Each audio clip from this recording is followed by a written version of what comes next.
নমস্কার। Astrology on human life চ্যানেলটিতে আজকে একটি অন্য স্বাদের ভিডিও নিয়ে আপনাদের সামনে উপস্থিত হয়েছে। জ্যোতিষশাস্ত্রের পাশাপাশি বিভিন্ন বিষয় নিয়ে, মানব জীবনের বিভিন্ন বিষয় নিয়ে আমি আপনাদের এই চ্যানেলে বলি। আমাদের জীবনে যে পঞ্চভূত, এই পঞ্চভূতের প্রভাব কিন্তু আমরা অস্বীকার করতে পারি না। অগ্নি, পৃথ্বী, বায়ু, জল এবং শূন্য। আমাদের এই ব্রহ্মাণ্ড এই নিয়েই সৃষ্টি এবং আমাদের প্রত্যেকটি পরিস্থিতি, প্রত্যেকটি উপাদান এবং আমাদের জীবনযাত্রা সবকিছুর মধ্যেই কিন্তু এর প্রভাব রয়েছে। এর পাশাপাশি আজ আমি একটি অন্য শক্তি নিয়ে আপনাদের বলব, যেটা জেনে রাখা আপনাদের সকলের প্রয়োজন। সেটিকে জানার আগে চলুন একটু আমি গৌড়চন্ডিকা করে নিই, একটু তার ইঙ্গিত দিয়ে দিই। আপনারা অনেকেই রাস্তা দিয়ে যখন হাঁটেন তখন দেখবেন স্কুল, হাসপাতাল এইসব জায়গায় রাস্তার ফুটপাতে লেখা থাকে যে হর্ন বাজাবেন না, গাড়ির হর্ন বাজাবেন না। কারণ ওখানে নিষেধ রয়েছে যে হর্ন বাজাবেন না। কেন বাজাবেন না? কারণ হর্ন বাজালে ছেলে মেয়েদের পড়াশোনার ক্ষতি হতে পারে। যারা হাসপাতালে অসুস্থ, দুরারোগ্য ব্যাধিতে আক্রান্ত রোগী রয়েছে, তাদের এই হর্নের কর্কশ শব্দ একটা অসুস্থতাকে বাড়িয়ে দিতে পারে। তার পরিবারের যে লোকজন রয়েছে তারা সেই রোগীকে নিয়ে এমনিতেই চিন্তিত। ওই কর্কশ হর্নের শব্দে তারা আরো বেশি বিব্রত হতে পারেন। আপনি একটি মিছিলে হাঁটছেন, সেই মিছিলে স্লোগানের সাথে বাইরের রাস্তার আওয়াজ, গাড়ি ঘোড়ার আওয়াজ, দেখবেন একটা যেন এমন একটা অপ্রীতিকর পরিস্থিতি তৈরি করছে, আপনার ভালো লাগছে না, কিন্তু সেই শব্দটাকে আপনাকে নিয়ে নিতে হয়। অনেক সময় দেখবেন যে আপনার বাড়ির আশেপাশে এমন কিছু শব্দ হচ্ছে যেগুলো অসহ্য লাগছে। কি করবেন? ভালো লাগছে না। আবার কাজের থেকে বাড়ি ফিরে আসছেন ক্লান্ত, অবসন্ন। বাড়িতে এসে আপনি একটু ফ্রেশ হয়ে আপনার সাউন্ড সিস্টেমটাকে চালালেন। সেই সাউন্ড সিস্টেমটিকে চালিয়ে আপনি সুন্দর একটি গান, একটা মৃদু গান, একটি ভালো লাগার গান, একটি খুব ছন্দে ভরা গান শুনতে লাগলেন। কিছুক্ষণের মধ্যে আপনার দেখবেন যেন ক্লান্তি দূর হয়ে গেল। এসব কেন হয়? আসলে আমি আজকে আপনাদের এই শব্দ নিয়ে কিছু কথা বলব। আমাদের পঞ্চভূতের পাশাপাশি সাউন্ড একটি মারাত্মক শক্তিশালী এলিমেন্ট। প্রত্যেকটা মুহূর্তে সাউন্ড আমাদের প্রভাবিত করে। আপনি দেখবেন প্রচন্ড শব্দে অনেক ছোট ছোট পোকামাকড় মরে যায়। তাই সন্ধ্যের সময়, আগেকার দিনে এখনো বহু মহিলা দেখবেন সন্ধ্যেবেলায় তুলসী তলায় কেন শঙ্খ বাজান? শঙ্খ বাজালে শঙ্খের ওই বিশেষ শব্দে ছোট ছোট কীট পতঙ্গ যারা আমাদের ক্ষতি করতে পারে, তারা ওই ভাইব্রেশন নিতে পারেন না। শব্দের ওই সংকেত বা আওয়াজ তাদের বিরক্ত করে, এমনকি তাদের মৃত্যুও ঘটে। তাহলে এই শঙ্খ বাজানোর মধ্যে একটা সাউন্ড এফেক্ট রয়েছে, একটা কারণ রয়েছে। বিশেষ বিশেষ শব্দ দিয়ে দেখবেন যে অনেক কাজ করা হয়। পাহাড়ে ডিনামাইট ফাটানো হচ্ছে, শব্দের এত তীব্রতা, পাথর ফেটে যাচ্ছে। শব্দের মাধ্যমে আল্ট্রাসোনোগ্রাফি আমরা যে করি সেটা করা হচ্ছে। তাহলে শব্দের গুরুত্ব প্রবলভাবে রয়েছে। কর্কশ শব্দ আমাদের জীবনকে দুর্বিষহ করে তোলে।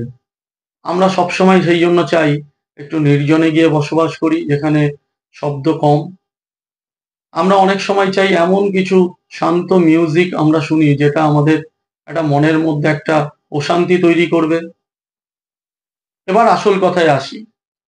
প্রাচীন কাল থেকেই, বিশেষ করে বৈদিক যুগ থেকে মুনি ঋষিরা কিন্তু এই শব্দের গুরুত্বটাকে অনেকটাই উপলব্ধি করেছিলেন। তারা বুঝতে পেরেছিলেন যে কোন শব্দটা সঠিক, কোন শব্দটা আমাদের পক্ষে শুভ, কোন শব্দটা অশুভ, কোন শব্দ আমাদের জীবনের অনেকটা পরিবর্তন আনতে পারে। সেইগুলোকে বুঝতে বুঝতে বুঝতে বুঝতেই কিন্তু তারা এই বিভিন্ন মন্ত্র, বিভিন্ন তন্ত্র, বিভিন্ন স্তোত্র এগুলো তৈরি করেছেন। আপনি প্রত্যেকদিন যদি মেডিটেশন করেন, ওম ওম এই যে আমরা যে উচ্চারণ করি, এর মাধ্যমে কিন্তু আমাদের ভেতরের সাউন্ড এফেক্ট আমাদের ভেতরের শারীরবৃত্তীয় ক্রিয়াকে সঠিক করে, আমাদের ব্রেন পাওয়ার বাড়ায়, আমাদের শারীরিক যে ভিতরের অনেক সমস্যা রয়েছে সেগুলোকেও কিন্তু কমিয়ে দেয়। আবার অনেক সময় দেখবেন চিৎকার চেঁচামেচি, সেটা অফিসে হতে পারে, বাসে ট্রামে হতে পারে, রাস্তাঘাটে হতে পারে, দেখবেন আপনাকে ইরিটেট করে দেয়, বিরক্ত করে দেয়, আপনার কিছু ভালো লাগে না, মনে হয় যেন এখান থেকে পালিয়ে আসি। তার পেছনে কিন্তু এই শব্দ, যেই শব্দ আপনাকে সুস্থ থাকতে দিচ্ছে না। প্রচন্ড শব্দ, বহু ক্ষেত্রে বহু কলকারখানায় দেখা যায় যে প্রচন্ড শব্দের কারণে শ্রমিকদের বা যেখানে যারা কাজ করেন তাদের কানের সমস্যা চলে আসছে। একটা বিশেষ ডেসিবেলের ওপরে শব্দ যদি হয় তাহলে আমাদের ক্ষতি হয়। তাই তো আজকের দিনে যখন দীপাবলি বা বিভিন্ন অনুষ্ঠানে বাজি ফাটানোর প্রসঙ্গ আসে, দেখবেন গভর্নমেন্ট বলে যে এত ডেসিবেলের ওপরে, 80 ডেসিবেলের ওপরে বাজি ফাটাবেন না, শব্দবাজি বন্ধ করুন। তাহলে শব্দের একটা এফেক্ট রয়েছে। আবার শব্দের প্রয়োজনীয়তা কি? দেখুন, আমরা যে যত ভালো ভালো শিল্পীর গান শুনি সবই তো শব্দ, সবই তো মিউজিক, অথচ সেটা কত শুনতে ভালো লাগে। তাহলে এই যে শব্দের এই যে বিভিন্ন ধরন, বিভিন্ন ধরনের কারণে বিভিন্ন ধরনের প্রতিক্রিয়া, কোনো শব্দ শুনে আমরা বিরক্ত হচ্ছি, কোনো শব্দ শুনে আমরা তৃপ্ত হচ্ছি, কোনো শব্দ শুনে রোগ নির্ণয় করছি, কোনো শব্দ দিয়ে আমরা পাথর ফাটাচ্ছি। তাহলে শব্দের গুরুত্ব কতখানি। এই শব্দকে যদি ঠিকভাবে কাজে লাগাতে পারেন, দেখবেন আপনার জীবনেও অনেক ধরনের শুভ ফল আপনি পেতে পারেন। কিভাবে পেতে পারেন? সুন্দর উচ্চারণের মাধ্যমে আপনি যদি পূজা পাঠ করতে পারেন, নিয়মিত ভজন কীর্তন করতে পারেন, দেখবেন আপনার মনের প্রশস্তি অনেক বেড়েছে, মনের শান্তি অনেক বেড়েছে। আপনি রাতে ঘুমোতে পারছেন না, অকারণে ঘুমের ওষুধ না খেয়ে যদি খুব মাইল্ড মিউজিক ধীরে ধীরে শুনতে পারেন, আমি আপনাকে বলছি কিছুদিনের মধ্যে কিন্তু আপনার এই ঘুমের সমস্যা কমতে থাকবে। অকারণে ওষুধ খেয়ে আপনি কেন নিজের শরীরটাকে ক্ষতি করবেন? আপনার ছেলে মেয়ে পড়াশোনা করতে চাইছে না, বারবার চিৎকার চেঁচামেচি করছে, তাদের সুন্দর মিউজিক শোনানোর চেষ্টা করুন, মিউজিক শেখানোর চেষ্টা করুন। দেখবেন ওদের মধ্যে একটা কনসেন্ট্রেশন পাওয়ার বাড়ছে, যেই কনসেন্ট্রেশন আপনার পরিবারেও শান্তি ফিরিয়ে আনবে। আমরা অনেক সময় বলি যে কানের কাছে চিৎকার করো না, চেঁচামেচি করো না, আমরা বিরক্ত বোধ করি। সারাদিনের ব্যস্ততার শেষে যখন বাড়ি ফিরে একটু চিৎকার চেঁচামেচি শুনি, আমাদের ভালো লাগে না। তাই নিজেও যখন কথা বলবেন, ধীরে কথা বলুন, আস্তে কথা বলুন। সেই কথা বলাটাও কিন্তু একটা সাউন্ড এফেক্ট। আপনি যদি ধীরে কথা বলেন, আস্তে কথা বলেন, আপনার কথা যেমন শুনতে ভালো লাগবে, আপনার চারপাশের পরিবেশটাও সুন্দর হয়ে উঠবে। এবং আস্তে কথা বলায় আপনার শরীরে যে জোরে কথা বলার জন্য যে পরিমাণ এনার্জি ক্ষয় হয়, সেটা থেকেও কিন্তু আপনি অনেকটা বিরত থাকবেন। ধীরে কথা বললে, আস্তে কথা বললে আপনার এনার্জি লেভেলও ভালো থাকবে। এছাড়াও শব্দ কিন্তু আমাদের এমন একটা শান্তি প্রদান করে, যেই শান্তি অন্য কিছু দিয়ে আমরা পাই না। আপনি গান শুনে শান্তি পাবেন, কিন্তু গানের কি আর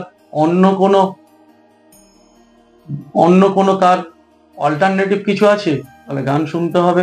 গান শোনার যে শান্তি, আপনারা দেখবেন যে শুরুতেই দেখবেন স্কুলে বিদ্যালয়ে প্রার্থনা সঙ্গীত করা হয় কেন? প্রথমেই একটা সাউন্ড এফেক্ট, ওই যে ঐকতান আমাদের পড়াশোনার সূচনাটাকে সুন্দর করে, যাতে আমি বাকি সময়টা স্কুল কলেজে আমরা যতক্ষণ থাকি সেই সময়টা যেন আমরা সুন্দরভাবে কাটাতে পারি। আমরা সকালবেলা প্রভাতী সঙ্গীত শুনি, যেই সঙ্গীতের শব্দ আমাদের জীবনের শুরুটাকে সুন্দর করে দেয়। আমরা সূর্য প্রণাম করি, সূর্যর স্তব করি। দেখুন, সব কিছুর মূলে কিন্তু একটা সাউন্ড ঘিরে রয়েছে। তাহলে আমরা এটাকে উপেক্ষা করি কি করে, অস্বীকার করি কি করে?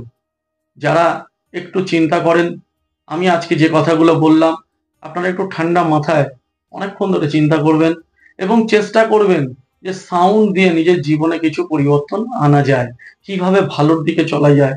এবং এটি অতি সহজ, এর মধ্যে কোনো জটিলতা নেই, এর মধ্যে কোনো খরচা নেই। শুধু আপনাকে প্ল্যানিং করতে হবে, যেমন আস্তে কথা বলতে হবে, মাঝে মধ্যে সুন্দর গান শুনতে হবে, মেডিটেশন করতে হবে, পুজো পাঠেও সুন্দর সঙ্গীতের মাধ্যমে ঈশ্বর সাধনা করতে হবে। আপনি যখন অন্য কোথাও যাবেন, গাড়ি চালিয়ে যাবেন, আপনাকে মাথায় রাখতে হবে যেন আমি এমন ভাবে হর্ন বাজাবো না যাতে অন্যের ক্ষতি হয়। হাসপাতাল, স্কুল এগুলোকে অ্যাভয়েড করতে হবে। অতিরিক্ত হর্ন বাজাবেন না। দেখবেন আপনি ভালো থাকবেন, অন্যকে ভালো রাখবেন। আর এই ভালো রাখার জন্যই আমার এই channel astrology on human life. এই অ্যাস্ট্রোলজি অন হিউম্যান লাইফ চ্যানেলে আগামী দিনে আরো অনেক নতুন নতুন ভিডিও আপনাদের সামনে আমি পরিবেশন করব। আপনাদের যদি অনুষ্ঠানগুলো ভালো লাগে অবশ্যই সাবস্ক্রাইব করবেন আমাদের এই চ্যানেলটি এবং নোটিফিকেশন লিঙ্কটিকে অন রাখবেন, কারণ বিভিন্ন ভিডিও যখন আমরা এই অনুষ্ঠানগুলো আপনাদের এই চ্যানেলে দেখাবো তখন সরাসরি কিন্তু আপনারা আপনি যখনই ইউটিউব খুলবেন আপনি কিন্তু সেই নোটিফিকেশনটা পেয়ে যাবেন এবং সেই ভিডিওটি আপনি দেখতে পাবেন। আজকের মতো বিদায় নিলাম। আগামী দিনে অনেক নতুন ভিডিও নিয়ে আবার উপস্থিত হব। নমস্কার।